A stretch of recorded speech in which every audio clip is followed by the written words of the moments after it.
Bonjour et bienvenue au Salon des entrepreneurs Lyon-Auvergne-Rhône-Alpes. Monsieur René Ricol, bienvenue. J'ai le plaisir de vous accueillir ici. Alors, vous êtes ancien médiateur du crédit et commissaire général investissement. Vous êtes aussi un entrepreneur. Donc, avec toutes ces casquettes, avec votre œil d'entrepreneur, comment vous analysez aujourd'hui l'écosystème entrepreneurial français? Quel panorama vous dressez? Mais d'abord, est-ce qu'on parle des entreprises ou est-ce qu'on parle des candidats entrepreneurs? Si on parle des entreprises, je vous dis tout de suite, ça va mal. Ça va mal. On ne peut pas dire que ça va bien. Ça va mal. Ça va pas mieux? Mais non, ça va pas mieux. Ça va même moins bien. Pour une raison qui est assez simple, c'est que les charges continuent à peser de plus en plus sur les entreprises. Donc le constat sur les entreprises, c'est un constat qui n'est pas un bon constat. Je vais vous faire les choses un peu simplement, si vous voulez.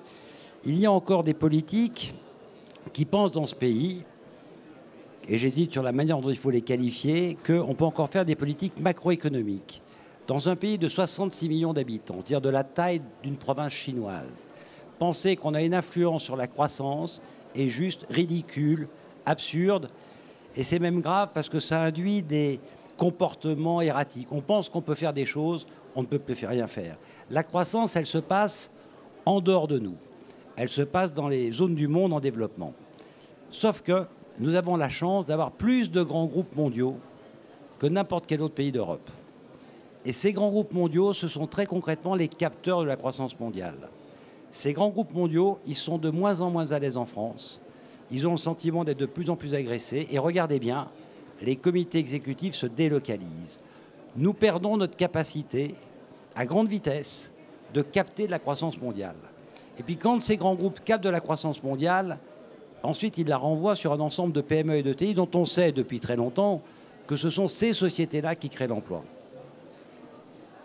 Il faut donc que l'on garde nos grands groupes mondiaux et ensuite il faut qu'on crée les conditions, notamment en termes de productivité, pour qu'on donne envie aux grands groupes de donner du travail aux entreprises françaises. Alors concrètement, ça peut se traduire comment? Vous savez, c'est assez simple. Garder les grands groupes, c'est arrêter de les injurier, de les insulter, de les maltraiter, de considérer que les footballeurs sont plus importants que quelqu'un capable de diriger 300 000 personnes. Évidemment, on peut continuer comme ça. On est le seul pays au monde à le faire. Mais continuons.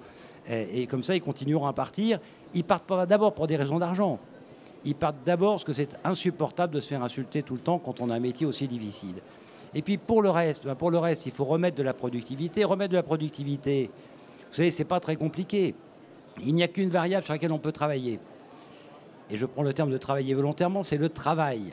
On ne va pas les réduire à un SMIC qui est déjà affreusement bas. C'est compliqué. Alors c'est compliqué de vivre avec le SMIC en province, mais alors je vous dire à Paris, c'est dramatique. Donc on ne va pas les toucher au SMIC. Donc la seule manière de faire, c'est de travailler plus quand il y a plus de travail dans l'entreprise. Et on assiste à quoi? On assiste à des blocages. Il y a des gens qui défilent. Là, on vient d'avoir un assez bel exemple. Hein. Alors ceux qui défilent, je vous le dis tout de suite, c'est ceux qui ont du boulot. Vous les regardez bien, eux, ils ont du boulot. Parce que ceux qui n'en ont pas, le chômeur, il n'a pas le droit de la parole, lui. Donc la réalité, c'est que si nous voulons que ça aille mieux, il faut garder nos grands groupes et donner les moyens aux entreprises petites et moyennes, à leurs salariés, faire en sorte que quand il y a du boulot, on puisse travailler. Et revenir sur une mesure qui a été abandonnée de manière inadmissible, qui est que quand on travaille plus, on gagne plus, et que ces heures, elles ne sont ni chargées, ni imposées. Et ça, c'est vraiment raisonnable. Vous voyez, c'est pas compliqué, c'est simple. Si on veut changer les choses, on peut les changer. Maintenant, comme on ne peut pas être que pessimiste, si vous me demandez si pour les candidats entrepreneurs, c'est mieux, alors je vous réponds oui. C'est mieux d'abord parce que nous avons fait un énorme travail quand j'étais en charge des investissements d'avenir et mes successeurs ont continué. C'est un exemple unique dans la Ve République où 3 commissaires généraux à la suite... Sous des gouvernements différents. Sous des gouvernements, moi de droite, les 2 autres de gauche, suivent avec les mêmes équipes la même politique. Et en réalité, c'est aujourd'hui assez facile pour un chercheur de trouver des fonds pour faire la preuve du concept et ensuite pour trouver les moyens pour devenir entrepreneur. Là, on a vraiment créé des outils qui sont formidables. Et puis, comme il faut être honnête, il faut reconnaître que la décision qui a été prise par François Hollande de créer la BPI, mais surtout le formidable travail qui a été fait par les équipes de la BPI, et notamment par Nicolas Dufour, son patron, font qu'aujourd'hui, il y a pour ceux qui veulent créer, il y a des moyens, il y a de l'argent, il y a de la fluidité. Autrement dit, mon constat, c'est si on veut entreprendre, la France, c'est le bon pays, si on veut être entrepreneur de longue durée, il va falloir qu'on fasse changer les choses. Et puis, je voudrais rajouter quelque chose, parce qu'il faut qu'on le dise quand même une bonne fois pour toutes. Très vite alors. Ce pays est décadent. On sera jugé un jour comme décadent. Imaginez qu'il y a des milliers de Français qui partent à cause de l'ISF.